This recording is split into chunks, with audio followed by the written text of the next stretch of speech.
doctor. Doctor sent her off for a biopsy. The biopsy results come the following day, and they basically says, what have you got planned for, the future? And she said, well, my son's going to get married in 6 months' time. And they said, look, if I was you, I'd bring that forward. Otherwise, you may not see the wedding. So, but at the same time, I started to suffer from pain from here to here. And I was getting pain from here to here. No headaches, nothing on my legs and whatever, but I was just getting pain from here to here. I went to the doctors, and the doctor says, can't see anything wrong with you. Go back home or whatever, take some ibuprofen and whatever, take it.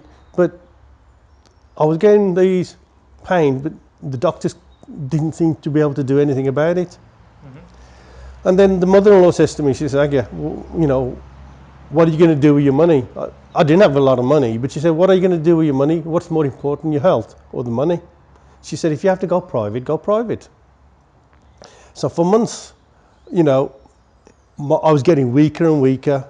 I remember I went to the Gurdwara and I went to Mathatek and I could not get back up again after, and that's how weak I had become. Yeah.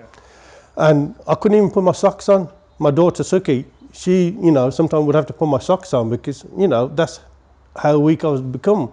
And all the doctors say, we can't find nothing wrong with you. So I went down to this private clinic and I met this guy called Dr. McLeod. Even to this day, I've got his phone number in my phone. He's from 2003 because, he sorted me out. And how did he sort me out? He checked me out and whatever, and he says, I can't find anything wrong with you. But he says, come back in a couple of weeks' time and let's see if there's any change. I said, in that case, okay, make another appointment. I already paid £100 for this consultation at that time. And he said, come back in a couple of weeks' time. I said, okay, can you make an appointment now? He said, no, this is how good he was. He said, if I make an appointment now, I'm going to have to charge you another £100. But he said, I don't want your money. I only come back if you need to come back. That's how, that's so thoughtful, what person says that. Yeah. So anyway, he gave me some advice and then he sent me away. And part of the advice was that I was checking my temperature every half an hour, every hour, I logged it all down and whatever. And then after a week, I faxed it off to his secretary. Next day, I got a phone call say, Mr. Singh, come into the hospital. Okay. So I went to the hospital and he says, there's something wrong with you. And I went and shook his hand. And he said, what's that for? He says, I said, you're the first person who says that there's something wrong with me. Everybody else says no.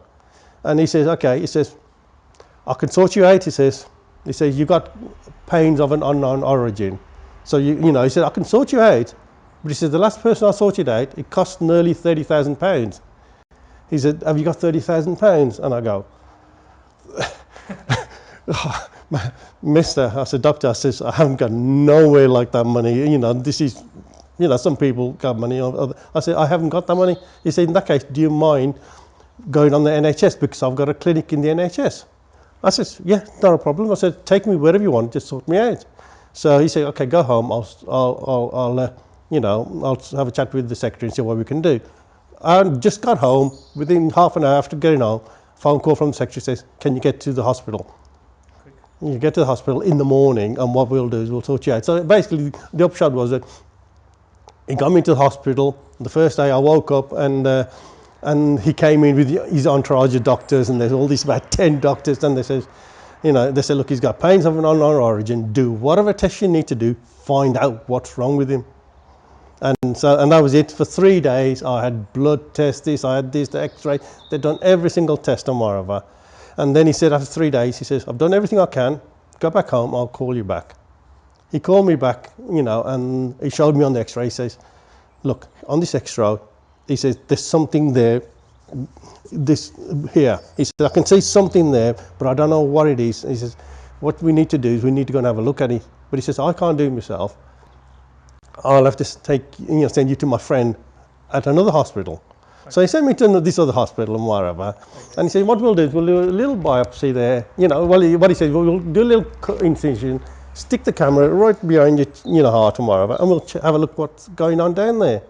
He said 20 minutes procedure.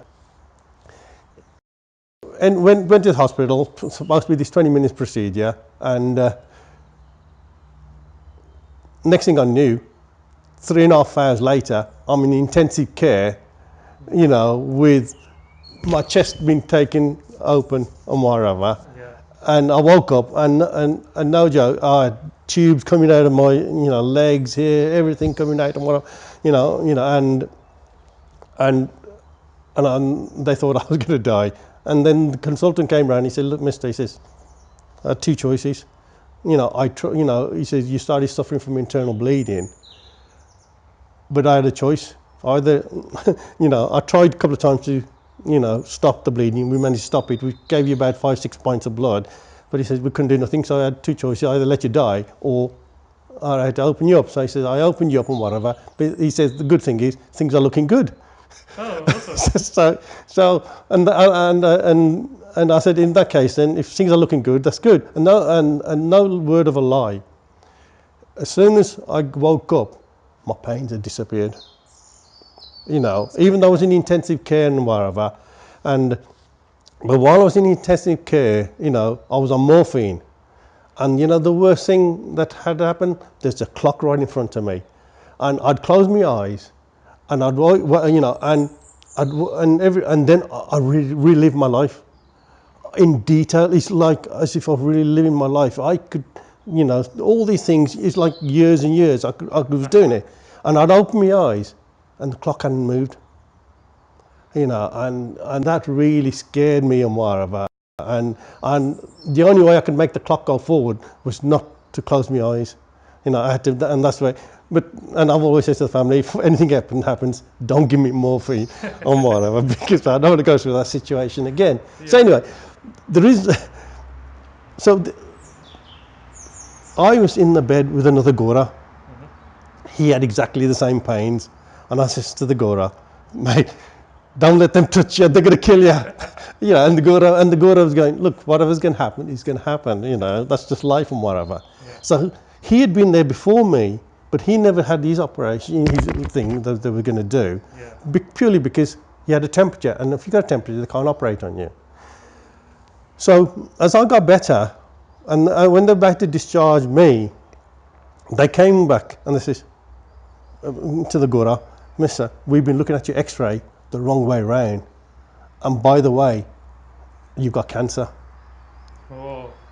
And so there's me. Exactly the same symptom. Okay, intensive care, I'm okay. He, you know, diagnosed with cancer. They're looking at the X-ray the wrong way around, and they says, "What we say to you is, let's get you back to your hospital. First thing in the morning, start you on chemotherapy and whatever." So it just shows that in life you should not be taking anything for granted. That's very true. Very true. You know, and a lot of people take things for granted, and in a split second, your life can change. You know, so there's the Gora, you know, who 1 second is fine, next second, me, you know, a second chance of life.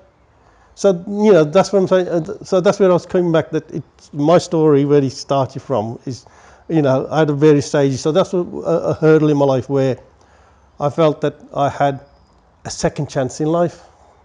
So he just then says, okay, perhaps I need to help or carry on with the work that I'm doing with other people and helping other people. And that's the reason why then I made this decision that if I get opportunities in life, I won't need to think about whether I should do it or not do it. I'm going to do it, because I never know when, if I don't take that decision, whether I'll ever get the chance to do that again. So that's the reason why then I started then taking every opportunity to do positive things in my life or other people's life. And that's the reason why then when in 2008 I got the opportunity to join the UK Search and Rescue team, you know, it was a no-brainer. You know, here was an opportunity to go and help others all over the world. Who gets an opportunity like that? So I took it, and it's been fantastic. it's given me opportunities to go all over the world. I've been over to the earthquake in Indonesia in 2009. I've been over to the Nepal earthquake. I've been able to do a lot of training in Sweden, Finland, Denmark, Germany.